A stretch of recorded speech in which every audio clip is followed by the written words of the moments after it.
Moi j'ai fait un parcours assez classique pour finir maraîcher aujourd'hui, en tous les cas c'est en train de devenir une norme, c'est-à-dire que j'ai commencé en faisant l'inverse du maraîchage, c'est-à-dire du commerce, donc j'ai été commercial pendant une quinzaine d'années, donc j'ai commencé dans les domaines qui étaient quand même plutôt agréables, type loisir, j'ai voulu plutôt du bateau, des camping-cars, ce genre de choses, du matériel de bateau, c'est ma passion première, je suis un voileux à la base, donc naturellement dès que j'ai commencé à faire un peu, à bosser et à me mettre en côté commercial, le côté bateau était assez attrayant, ça alliait les deux, ça alliait passion, ça alliait business, c'était parfait. Mais j'ai développé après derrière d'autres sur d'autres boulots, j'ai pas mal fait de l'agencement, notamment sur mesure. Donc j'étais commercial sur la route, 11 départements, voilà, 300 clients, beaucoup de kilomètres faits dans l'année, à peu près 70-80 000 kilomètres.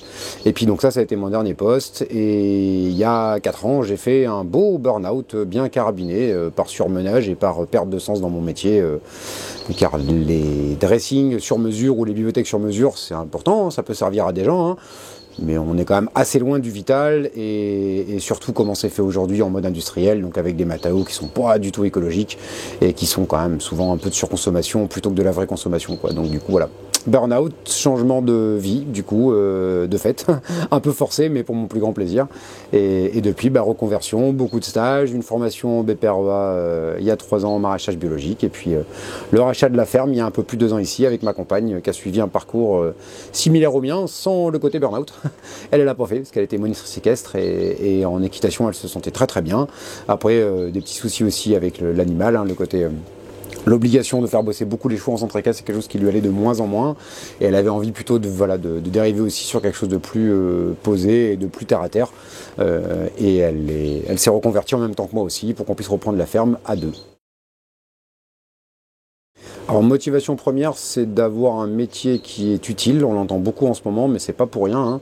On prend beaucoup plus de satisfaction à savoir qu'on va nourrir des gens autour de nous de la bonne manière, plutôt que de savoir que les chaussures seront bien rangées ou qu'ils auront le dernier iPhone. Très clairement, c'est pas du tout valorisant pour moi aujourd'hui, ni pour ma compagne, de proposer des choses qui sont pas vitales.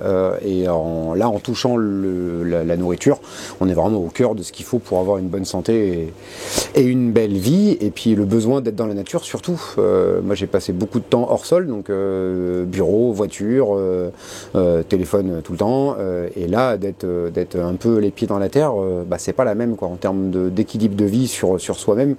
Ça n'a pas grand chose à voir. La preuve, c'est que je fais aujourd'hui un métier qui est très très néfaste pour un dos fragile comme j'ai malheureusement. Et j'ai certes mal au dos, mais je n'ai plus de blocage de dos depuis que j'ai quitté mon métier de commercial. J'ai pas fait un lumbago, alors qu'avant c'était 2 par an minimum, avec des arrêts de 3 jours, une semaine couché à pleurer. Voilà. Mais j'avais un petit déséquilibre à l'intérieur de moi qui s'est grandement rétabli avec le maraîchage. Pas complètement, mais ça... Il y a encore du boulot et c'est pas toujours de mon ressort malheureusement. Même en tant que maraîcher, on est plus ou moins obligé de faire des choses aujourd'hui qui sont pas non plus idéales pour aller au mieux, pour le bon sens du monde. Mais bon, on peut pas tout changer d'un coup en une fois. Mais on fait au mieux. Et voilà, les moteurs, c'était vraiment ça, c'est trouver du bien-être et avoir quelque chose qui vraiment permet aux gens d'aller bien, d'aller mieux, et avec de la bonne nourriture. Et un vrai plaisir surtout, parce que c'est un métier sans fond. Moi qui ai eu souvent eu tendance à m'ennuyer dans mes précédents métiers, l'agriculture, ça doit se réinventer tout le temps. Donc c'est sans fin. Il y a toujours une nouvelle chose à essayer, à tester, à découvrir. C'est un métier merveilleux, vraiment. Pour ceux qui ne le connaissent pas, j'invite tout le monde à venir découvrir un peu de plus près ce qui se passe, parce que c'est très riche, beaucoup plus que ce qu'on peut penser. Il y a beaucoup plus encore d'innovation à trouver, pas technologique, je parle d'innovation low-tech, pas la course à la technologie, mais voilà. Plein de choses à réfléchir, c'est intéressant. Alors ça a été un ensemble de choses qui n'étaient pas du tout prévu que ça se passe comme ça. Mais on était parti avec ma compagne pour acheter un terrain nu ou une petite ferme pour travailler à 2 avec éventuellement l'appui d'un salarié, mais en tous les cas sur une structure beaucoup plus modérée. C'était notre première ferme, donc c'était un peu logique qu'on fasse quelque chose à taille relativement humaine. Et en fait, on nous a proposé ce lieu-là via la Chambre d'agriculture en nous disant « Allez voir, c'est unique, allez voir ». Voilà, c'est pas ce que vous cherchez, mais néanmoins, allez jeter un coup d'œil, ça vous donnera peut-être des idées ou autres. Et effectivement, c'est unique comme lieu, et pas comme modèle de ferme, mais comme lieu, c'est assez unique. Et au final, on a craqué complètement pour le lieu, pour l'ambiance, pour le côté cueillette qu'on connaissait pas du tout. On s'était pas intéressé à cet aspect-là avec ma compagne de la libre cueillette. On a découvert ça en arrivant ici, on a trouvé ça vraiment formidable. On avait des enfants courir partout avec des sourires jusqu'aux oreilles. Et on s'est dit que même si c'était pas ce qu'on souhaitait à la base, parce que c'était une plus grosse ferme que ce qu'on pensait, donc automatiquement pour une première expérience c'était un peu un gros challenge, mais on a quand même craqué parce que le lieu est unique, il est au bord de la réserve naturelle, on a des terres qui sont sans le moindre résidu de pesticides, parce qu'avant c'était des prairies pour les vaches qui n'ont jamais été traitées parce que justement proche réserve, donc on a accès à une terre et à un lieu qui est magique, et on est arrivé le 23 février il y a 3 ans ici, et on n'est jamais reparti. Alors on va avoir aux environs de 22 hectares sur la ferme. On a une petite partie en bois qui est en surplus, mais que le conservateur du littoral est normalement censé nous racheter pour le retransformer en lande pour l'espace d'une nidification pour les oiseaux. Donc on va leur déléguer avec grand plaisir cet aspect-là, parce que nous on va pas aller attaquer la partie bois dans le fond, c'est pas des terres cultivables de toute façon. Donc sur 22 hectares, on a 4-5 hectares qui sont pas prêtes pour les cultures, parce qu'on est sur des terrains qui sont vraiment très marécageux l'hiver. Donc ça nous sert pour les chevaux. On a 4 chevaux qui sont du loisir pur, hein, on les monte même pas d'ailleurs, ils passent leur temps à brouter et à recevoir des caresses de notre part et de la part de tous les clients qui viennent leur donner des carottes, donc ils sont assez heureux. Et voilà, donc on a 4 hectares comme ça, et le reste, les 18 autres hectares, c'est des terres qui sont exploitables, et on a 9 hectares en culture par an à peu près. Voilà, 3 hectares de fraises, 1 hectare de petits fruits d'hiver, puis le reste c'est du maraîchage et des haricots, des petits pois pour la cueillette et compagnie. On monte à 7 personnes l'été, pendant quelques mois. Sinon, sur une plus longue période, il y a 4 salariés plus ma compagne et moi, et l'hiver on descend, on est en petite équipe, on n'est que 3. Pour l'instant c'est le premier hiver où on ouvre, donc il n'y a qu'un salarié qui reste avec nous, qui est notre responsable de culture et chef d'équipe, et il est resté avec nous cet hiver, et on verra l'année prochaine s'il y a besoin on espère pouvoir proposer 2 postes à l'année prochaine, ça serait bien. Parce que l'emploi en maraîchage, c'est beaucoup en saisonnier. Et là, si on arrive à pérenniser l'activité sur les 12 mois, on pourra avoir 1 à 2 CDI sur la ferme. Oui, assez facilement. Vraiment, nous, on n'a pas de difficulté depuis 2 ans à trouver des gens motivés et compétents. Il y a un gros engouement aujourd'hui pour ça, justement pour le retour à la terre. Donc après, le souci c'est qu'on a aussi des candidats qui sont certes motivés, mais qui n'ont pas du tout l'expérience nécessaire pour venir travailler tout de suite en tous les cas. Comme nous, on est assez jeunes dans le métier et que c'est une ferme qui est très chronophage, moi j'ai pas beaucoup de temps pour driver l'équipe dans le champ. C'est pour ça que j'ai un chef d'équipe, parce que ça permet d'avoir un relais permanent en permanence au champ. Et du coup, on ne peut pas recruter autant de débutants qu'on aimerait. On aimerait bien pouvoir recruter vraiment 2 à 3 personnes par an qui n'ont pas de connaissances, mais qui justement ont des projets dedans et qui se mettent à faire des saisons en maraîchage pour vraiment plus tard s'orienter peut-être sur une installation aussi pour eux. Mais là pour l'instant on est plutôt en recherche de gens qui ont déjà des compétences, parce que c'est plus simple pour organiser le travail de manière globale. Il y a moins d'explications à donner, il y a moins de choses à vérifier. Et là nous on a vraiment à chaque fois l'équipe se fait de manière complète assez rapidement, avec des gens compétents avec qui on prend du plaisir à bosser et qui ont une philosophie de culture qui est assez proche de la nôtre aussi. C'est toujours plus agréable de bosser dans ces conditions-là, évidemment. Alors la seule aide qu'on a, excepté les aides à l'installation, ou aide à l'installation, on a eu la DJA, qui est la dotation aux jeunes agriculteurs, qui est une aide nationale, et on a eu de la région en plus une prime à l'installation, donc c'est valable qu'une seule fois, un peu comme la DJA, qui est de mémoire de 5 000 € pour la prime à l'installation de la région. Qui nous a permis de faire la première plantation de fruitiers. C'est l'aide de la région qui a pu permettre de financer les 110 arbres qu'on a plantés la première année. Et sinon, à l'année, il y a uniquement la PAC, la politique agricole commune, comme tous les agriculteurs, qui la touchent en fonction de la surface, en fonction de ce qu'ils font sur les parcelles et compagnie. Il n'y a pas d'autres aides du tout, ou en tous les cas pas que je sache. Il y en a peut-être que je ne connais pas, c'est possible aussi. Mais pour l'instant, à part la PAC, il n'y a pas d'autres aides. Et la PAC, le souci, c'est que pour la partie bio, pour la partie maintien en bio, ils ont voté malheureusement pour la future PAC, donc celle qui arrive l'année prochaine, une baisse des aides pour la bio, pour le maintien en bio. Ils ont voulu faire, via un magnifique jeu de communication, un équilibrage entre les entreprises qui sont ce qu'on dit maintenant le label HVE, donc c'est haute valeur environnementale. En réel, ça veut juste dire que vous avez mis 3 arbres dans votre parcelle et un carré de pelouse devant la porcherie, parce que les demandes pour être HVE sont vraiment... à plus bas, c'est compliqué. Ils ont vraiment simplifié les choses au maximum.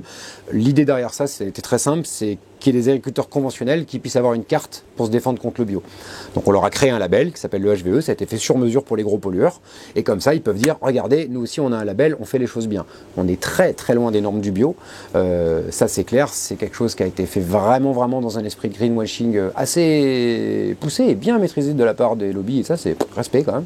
Ils ont fait un truc qui était formidable là pour le coup. Et du coup, ils ont fait un principe d'équivalence. Donc maintenant, quand vous êtes HVE, vous êtes considéré comme un bio au niveau de la PAC, en tous les cas en France. Donc ce qui fait qu'ils ont baissé les aides du maintien bio pour la donner aux gens qui étaient HVE. Les sociétés qui passent HVE, pas toutes, évidemment, il y a plein de petits qui sont HVE et qui sont peut-être très heureux de toucher ce bout d'aide en plus parce qu'ils font vraiment les choses bien. Et je veux pas du tout cracher, jeter la pierre à tout le monde, c'est pas du tout le but. Il y a certainement des gens qui font les choses très bien dans le HVE, mais majoritairement, c'est beaucoup de gros groupes, de très gros propriétaires terriens. Et ils n'avaient pas du tout besoin d'avoir un relèvement de leur PAC pour vivre convenablement de leur métier, alors que nous, si. Par contre, en revanche, puisque nous ne vivons pas de notre métier, et ça ne va pas aider le fait de se faire enlever une partie des aides qu'on aurait dû toucher l'année prochaine. Voilà. Le monde ne va pas toujours dans le bon sens, en tous les cas.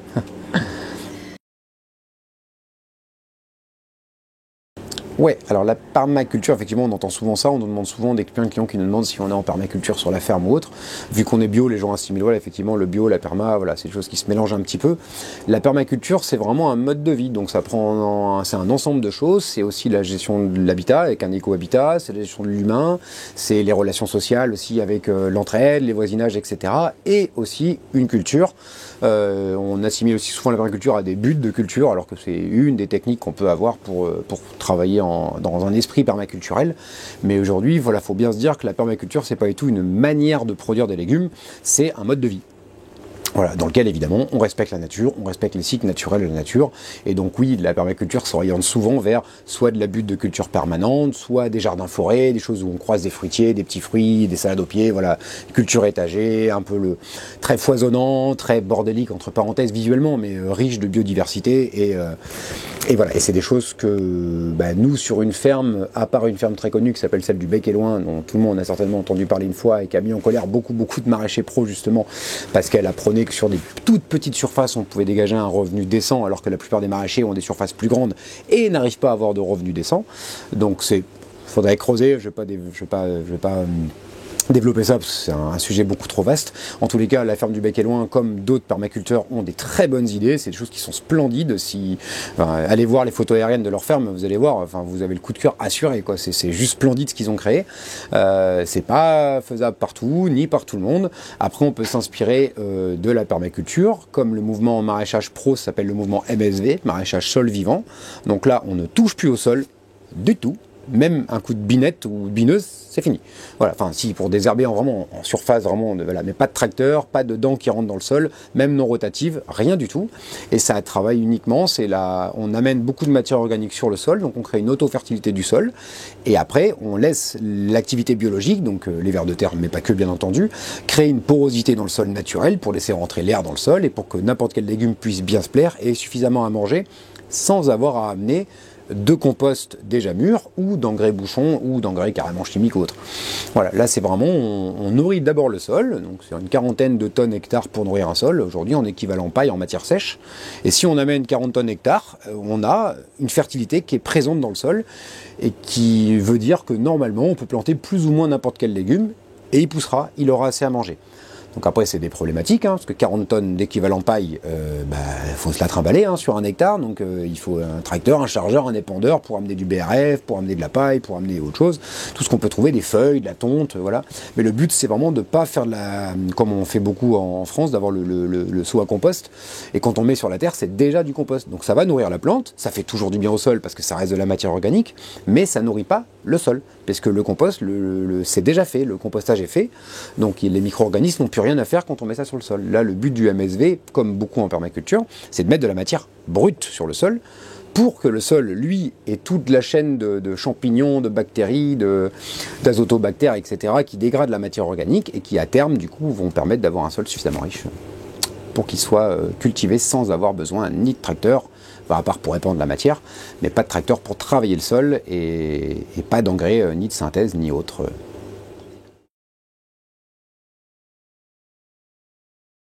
Alors le volet financier sur la ferme, c'est le point le plus complexe depuis qu'on a repris la ferme, très clairement.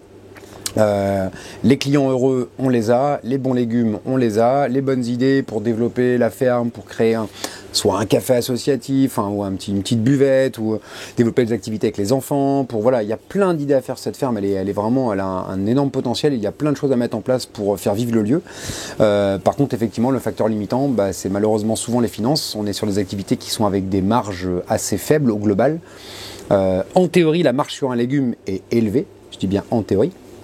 Parce que quand on a enlevé effectivement entre la marge brute et la marge nette, là par contre notamment la main d'œuvre qui évidemment coûte très cher, la marge généralement, là cette année c'est un peu ce qui est en train de se passer, c'est qu'on risque d'avoir beaucoup de mal à boucler l'année, en sachant qu'on ne s'est pas prélevé de salaire avec ma compagne depuis 2 ans.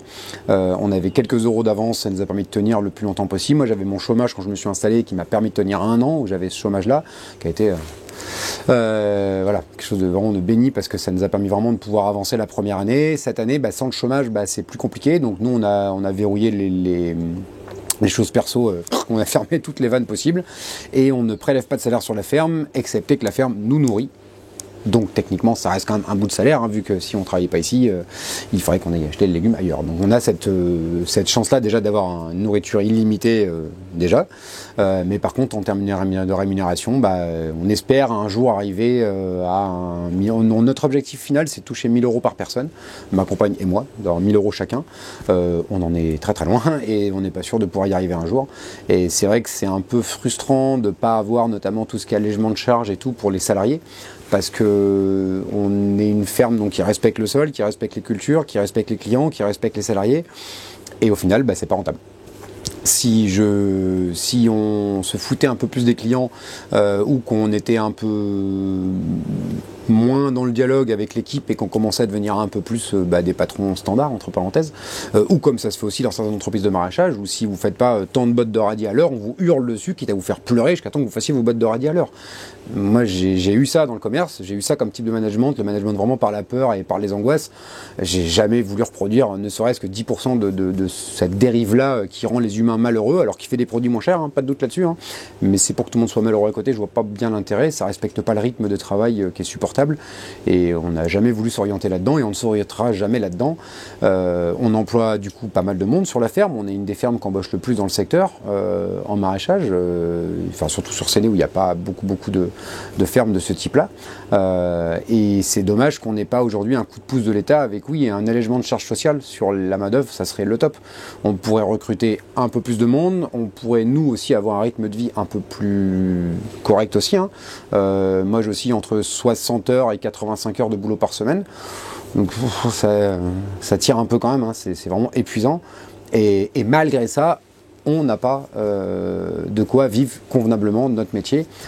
Alors ça s'explique aussi parce qu'on a des crédits sur la ferme, parce qu'on a racheté la ferme. On aurait eu 10 ans d'exploitation avec les crédits payés. On pourrait là se tirer un petit revenu dans les mêmes conditions. Mais bon, les crédits, il faut les payer. C'est pas 2 ans, parce que c'était quand même un beau bébé cette ferme. Donc évidemment qu'elle avait une valeur naturelle et donc il faut assumer derrière. Donc voilà, c'est vraiment pas un sujet facile, les finances, on se pose beaucoup de questions, voir comment est-ce qu'on pourrait faire pour arriver à rendre le modèle plus soutenable, que ce soit en termes de temps ou que ce soit en termes de financier.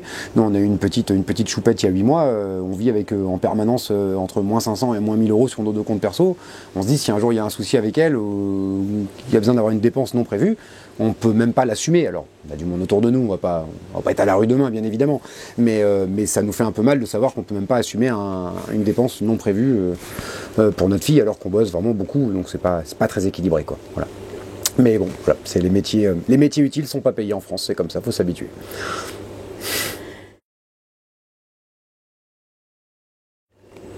Il n'y en a pas assez du tout.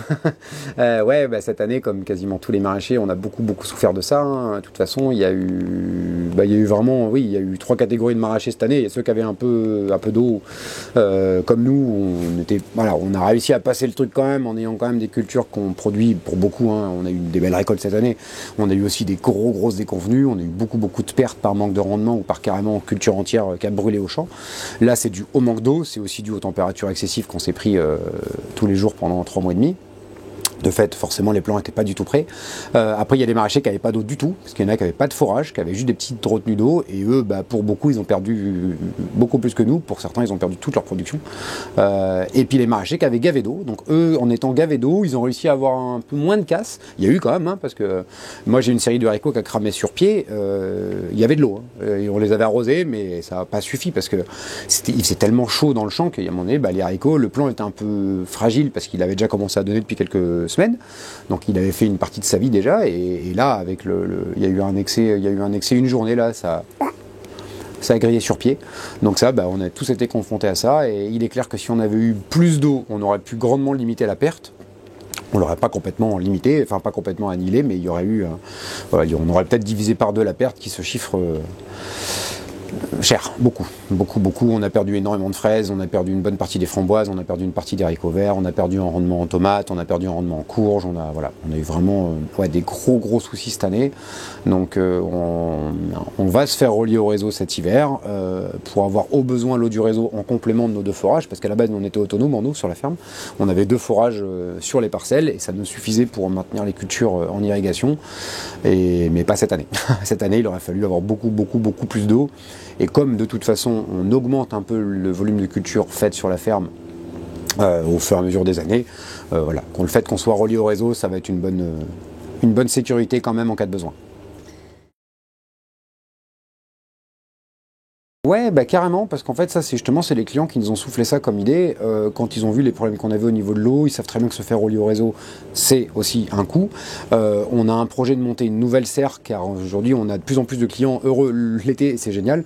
Ça on est ravis de les accueillir, sauf qu'on les a beaucoup accueillis cette année en leur disant bah désolé, il n'y a pas de tomates, parce qu'il n'y avait plus de tomates, parce qu'il y avait trop de monde par rapport à ce que la serre pouvait produire, et en plus avec les soucis climatiques, bah, ça réduit en plus le nombre de tomates, donc forcément il y a eu vraiment une grosse baisse de rendement, et on a été beaucoup en rupture cette année. C'est long tous les jours à dire plusieurs fois à des clients bah non désolé il n'y a plus de tomates, désolé il n'y a plus de salade, et voilà. Donc on s'est dit qu'il allait falloir qu'on augmente un peu la surface sous serre aujourd'hui pour se permettre vraiment de pérenniser la ferme sur le long terme. On a de plus en plus de clients du secteur, on a aussi des professionnels qui commencent à bosser avec nous, et c'est chouette parce que les restos malheureusement ils se fournissaient beaucoup aujourd'hui en nourriture conventionnelle chez les grossistes, parce que les grossistes peuvent livrer 2 fois 3 fois par semaine, là que les maraîchers peuvent pas. C'est pour tout un ensemble de choses. Le maraîcher n'a pas le temps, le restaurateur non plus. Bah, résultat, le restaurateur va voir un grossiste. C'est évidemment plus simple pour lui à gérer. Et ça, aujourd'hui, il y a de plus en plus de restaurants qui font l'effort d'aller voir les maraîchers du coin, notamment quand on est vraiment en périphérie de ville, comme c'est notre cas. Et ça, on est vraiment très content de pouvoir les accueillir, et on aimerait bien pouvoir continuer avec eux, et de plus en plus avec eux dans les années à venir. Et pour ça, il faudrait qu'on ait un peu de surface de serre en plus. Donc on lance un financement participatif d'ici après une semaine, 15 jours, sur la plateforme Bluebees, pour justement le volet irrigation, le volet agrandissement de la surface de serre actuelle, et un 3e volet qui est alors là complètement pas utopique parce que tout est faisable, mais on aimerait beaucoup, j'en ai parlé un petit peu rapidement au début, créer une buvette ici, parce que le lieu s'y prête complètement. Il n'y a pas de voiture à passer, c'est d'un calme olympien, on a des vues sur les parcelles qui sont splendides, et si on pouvait arriver à créer une petite buvette, ça serait, on pense, moyen vraiment d'offrir aux gens un chouette lieu qui, en plus de la cueillette, en plus de la partie étale avec vente de légumes et produits annexes, pour aussi permettre de boire un café au soleil sur les parcelles, ou une petite bière aussi, hein, d'ailleurs. café le matin, bière l'après-midi, on va dire. Et voilà, donc ouais, ça c'est voilà, on a ces 3 volets de projet. Donc ça sera détaillé sur le site de Bluebees au niveau du financement participatif. On expliquera tout ça et ça sera en ligne vraisemblablement sur la fin du mois de novembre. On devrait avoir le financement qui est en ligne avec tout l'explicatif qui concerne. Et c'est vrai que là, c'est encore une fois, c'est une chouette aventure. C'est pour ça qu'on est vraiment content d'être là. C'est moi à la base, tout ce qui est participatif, tout ça, c'est pas mon truc. Moi, j'ai été habitué toujours à bosser seul dans mon coin, à monter, voilà, tout faire tout seul, lever des fonds s'il fallait, mais tout seul, voilà, d'aller voir la banque, faire des dossiers. Ça a été vraiment ma façon dont j'ai appris à travailler et dans lesquels je vais naturellement. Et là, c'est les clients qui nous ont dit 1 fois, 2 fois, 3 fois, 10 fois, 15 fois, 20 fois. Et du coup, on s'est dit, bah oui, après tout, voilà, c'est pas idiot. On va pas aller remonter un dossier pour aller encore aller taper aux portes de la banque. On préfère aller, voilà, ça va être beaucoup plus sympa comme ambiance de créer ça comme ça. Et les gens sont ravis de pouvoir nous accompagner, nous soutenir dans le développement. Et c'est beaucoup de belle énergie qu'on reçoit et ça fait du bien. Ça fait du bien, c'est ce qui nous fait avancer. C'est une bonne partie de notre salaire, il est là, ouais, il est sur les réactions des gens, les sourires des gens, la manière dont les gens s'impliquent en posant des questions, en essayant de comprendre comment on fonctionne, en essayant de nous aider comme ils peuvent. Déjà, nous aider comme ils peuvent. On ne demande pas aux clients de nous aider. C'est pas du tout évidemment, mais c'est juste des propositions de gens qui connaissent. J'aime bien. Moi, j'aime beaucoup l'ambiance que prend tout ça aujourd'hui. Je trouve que ça rassemble vachement l'agriculture quand on est sur des choses qui sont à taille humaine. C'est vraiment très fédérateur et je trouve ça vraiment très chouette ce qui se passe. Et voilà, puis on a les enfants de certains de nos clients viennent en stage de 3e, ils demandent à venir en stage de 3e ici parce qu'ils ont été venir cueillir des fraises et ils adorent cette ferme et ils font leur stage de 3e, ils ne font pas maraîcher forcément plus tard, mais ils viennent passer une semaine avec nous. Là, le mois dernier, on a eu trois jeunes là, de 14 ans qui sont venus passer une semaine sur la ferme et qui sont des fils de clients. Donc ouais, c'est rigolo, c'est chouette.